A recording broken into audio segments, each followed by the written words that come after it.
I want to talk to you real quick about some 5 common mistakes beginner motorcycle riders make. There we go.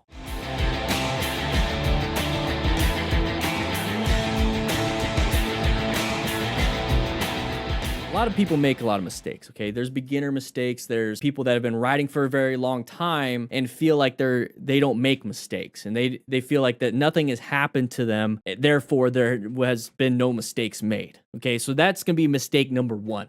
Okay, the Dunning-Kruger effect. You don't know what the Dunning-Kruger effect is? Basically, it means you're not as good as you think. So the Dunning-Kruger effect is a cognitive bias in which people wrongly overestimate their knowledge or ability in a specific area. This tends to occur because of lack of self-awareness prevents them from accurately assessing their own skills. So that's what we do here on this channel. We do after-action reviews. We are aware of these things with knowledge that we learned from class. We're in class with me as an MSF rider coach, as an accident scene management instructor, as somebody that has been a firefighter for 11 years, firefighter EMT, and it allows me to pick apart some of these situations. And I can see when somebody grabs the front brake in the middle of a turn. I can see when somebody's speeding. And a lot of motorcycle riders feel like, well, things haven't happened to me yet, so it's not going to happen to me, or I can speed through this intersection because I have a really good amount of skill. I can swerve, I can brake on a dime, I could do all these different things. Ego gets in the way,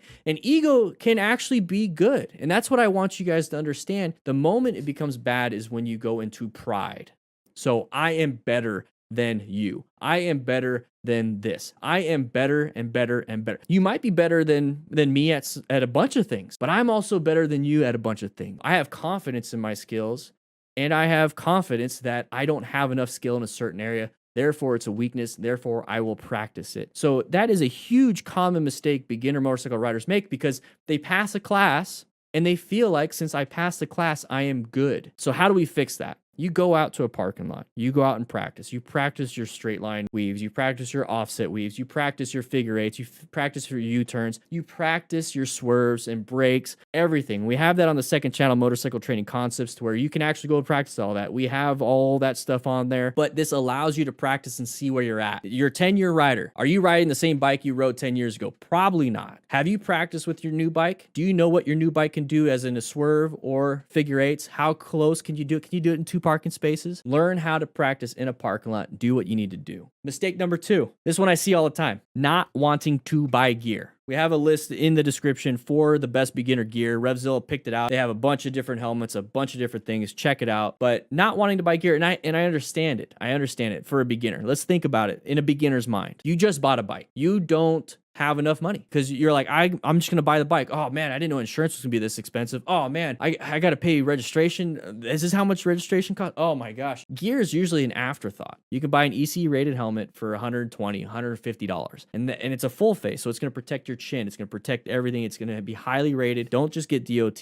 Get at minimum ECE. There's gonna be gloves out there that are $50 that will protect your hands in case you fall. Plus, it's gonna be good for your tactile function on those primary controls, which you should be practicing based off of mistake number 1. You should be in the parking lot doing that. Make sure you get some gear. So not wanting to buy gear is a little different than not affording gear. So always look into your local areas. There might be charities. There might be a state-run subsidizing thing where you can get a free helmet. You know, just look into that kind of stuff. All right, so number 3, we see this all the time.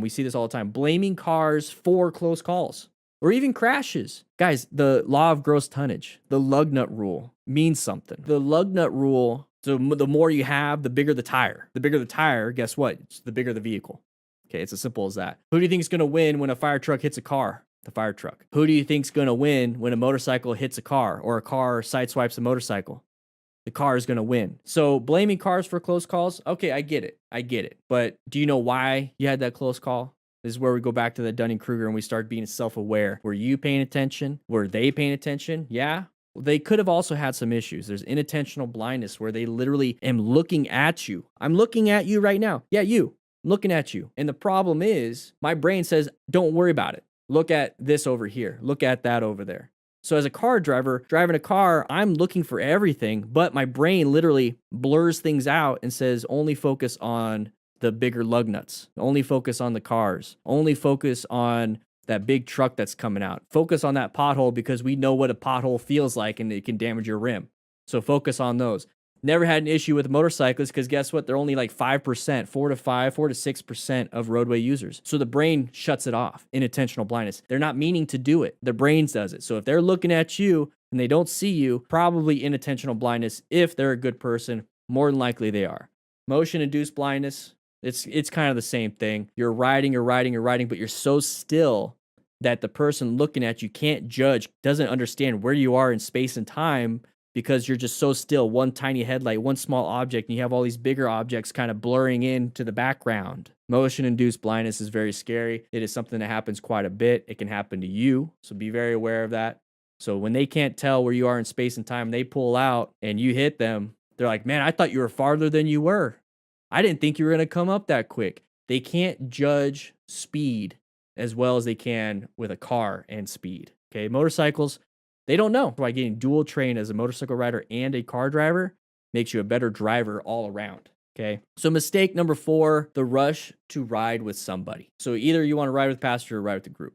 Okay. I know a lot of men, they want to get a motorcycle to look cool. It's like, man, I'm cool. Hey, I'm going to put a girl on the back of my bike. I'm going to go ride around and show her a good time. All these things. Isn't it cool? I'm so cool. I got a motorcycle. I get that. I was there. That could easily be the case. Now, the problem is, you went out and bought a motorcycle. You don't have the training. You probably have Dunning-Kruger effect. You probably don't want to buy gear. You probably blame cars and you don't know about inattentional motion-induced, none of this training stuff. So now you're going to put somebody on the back of your motorcycle that changes the dynamics of how you ride and how you should ride. They don't have gear. You don't have gear. Your focus is on impressing the person on the motorcycle versus paying attention to what's in front of you. That's a recipe for disaster.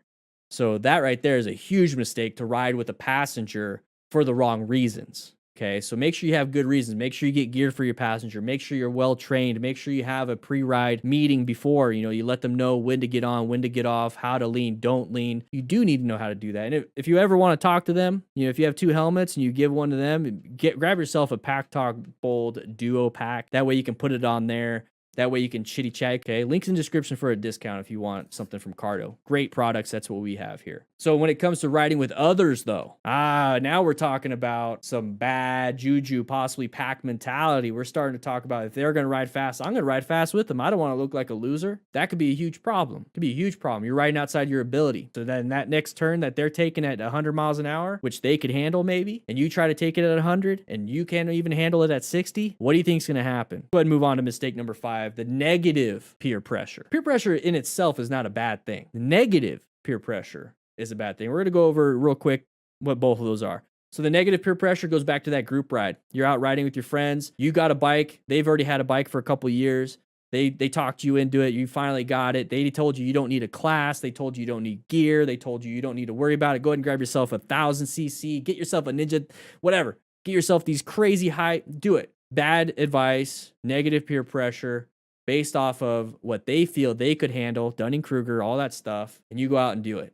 You have no training. You're going to go on a group ride. You're going to crash. And are they going to bail you out on that? I don't know. Maybe. They're going to feel bad. But man, you got a lot of problems now. So positive peer pressure. The DDFM crew, the Discord server, links in the description for that or in the chat. We've built a community that does peer pressure, but it's a positive. Somebody shows up in the crew and they say, I don't need gear, I'm fine. That we're going to explain to that rider that feels like they don't need gear because either they made a mistake number 2, not wanting to buy gear, or mistake number 1, Dunning-Kruger effect. Yes, you do need gear. And this is why you need gear. Take a look at this after action review of this person that crashed and they have a massive laceration here and here and here. This is why you need a jacket. Would you rather have that, which can happen to you, or here's this $120 jacket? What would you rather do? And you open somebody's eyes up to these positive things. And it's like, hey, let's go crazy in the mountains. Like, no, let's not go crazy. There's typically a sheriff up there. It's 35 miles an hour. Let's go ahead and just take a look at the scenery. Do you like the scenery? Let's just hang out with the scenery. Just chat on our cardos. Let's do these, let's just have some fun. Let's focus on the fun aspect of camaraderie and community versus let's just see what our bike can do. Don't have mistake number 1, Dunning-Kruger effect, thinking you're too smart. Nothing's going to happen to you. Get complacent. You're not self-aware. You don't practice. Number 2, not wanting to buy gear, whether it's financial or otherwise. There are solutions. Let the DDFM crew help you out on that. Mistake number 3, blaming cars for close calls. Here's the thing. Your safety is your responsibility. It's their fault if they hit you, but I would rather be judged by 6 than carried by 12. I'd rather go to court and fight this than be dead. Mistake number 5, negative peer pressure. Surround yourself with some positive people, okay? That's what the crew's for. Let's get back to class. You guys ready to back to class? All right. So let's get back to class. And let's go ahead and talk a little bit more. For those of you that are just now joining, we talked about the Rebel 1100. The Rebel 1100.